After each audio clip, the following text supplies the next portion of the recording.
What if I told you the biggest thing holding you back isn't your circumstances? It isn't your past. It isn't your age. It isn't your money. It's a story. Yes, a story. The story that you've been telling yourself for so long that it feels like truth. And here's what's scary. Most people never realize they're living inside a story they didn't consciously choose. Because the loudest conversation you'll ever hear is the one that's happening inside your own mind.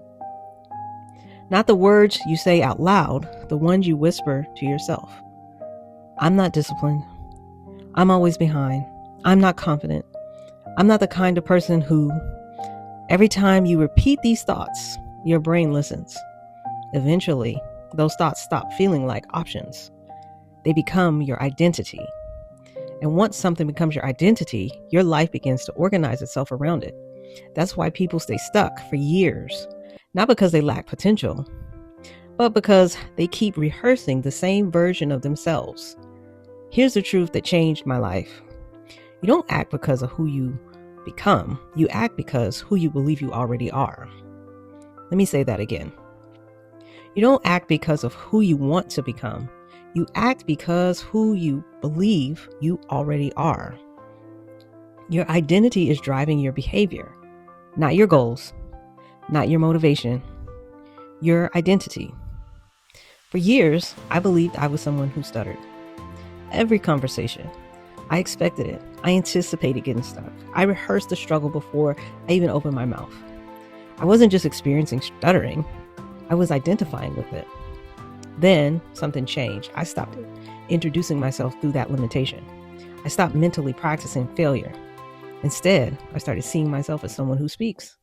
Someone who has something worth saying. Was it instant? Not really. But something incredible happened. As I changed my identity, my behavior started to change. My confidence grew.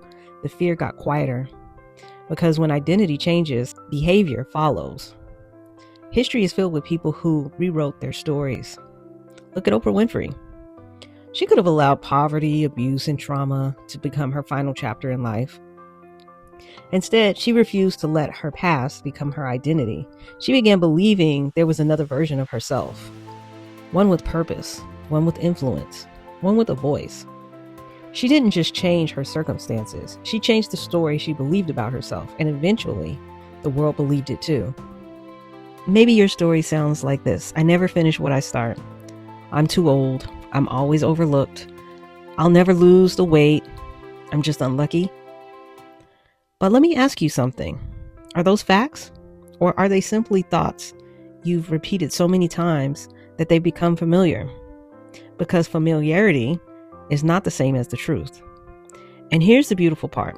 Stories can be rewritten. You don't have to erase your past.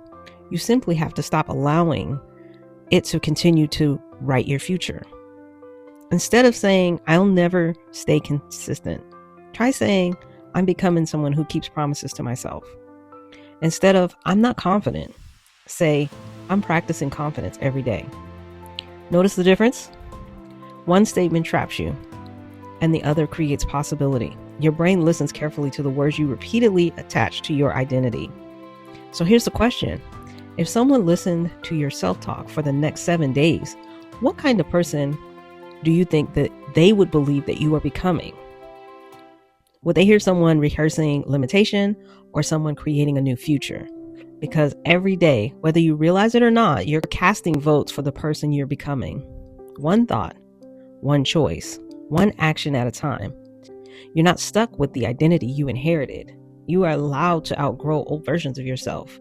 You are allowed to change your mind about who you are. And maybe that's exactly where your new life begins. With one new sentence, one new belief, one new story. Because the story you tell yourself becomes the life you live. If this message has spoken to you, I would love for you to join the Loving Life community. Hit subscribe, give us a like, and share it with someone who needs a reminder. And I want to hear from you in the comments. What's one story about yourself that you're choosing to stop believing today? Let's rewrite it together.